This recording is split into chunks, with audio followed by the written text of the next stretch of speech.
Welcome back to the channel. In this video, I'm going to walk you through a step-to-step guide on how to transfer ton from Bybit to Telegram wallet. So watch to the very end so you won't make any mistakes. So the first thing you have to do is to set up your Telegram wallet. So once you are done, open the Telegram and search for wallet.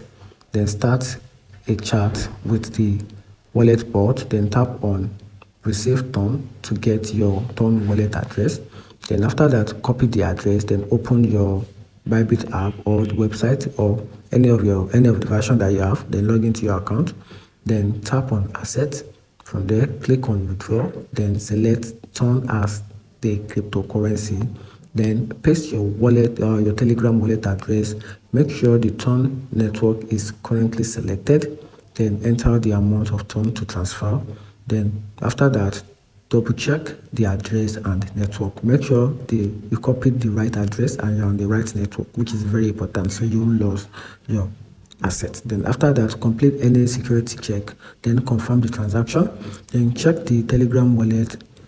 So for you to do that, wait for a minute for the transactions to process. They can now open your Telegram chat so to see your ton balance. And that's a simple guide on how to transfer ton from Bybit to Telegram wallet. If you find the video helpful, turn on the notification button and follow for more.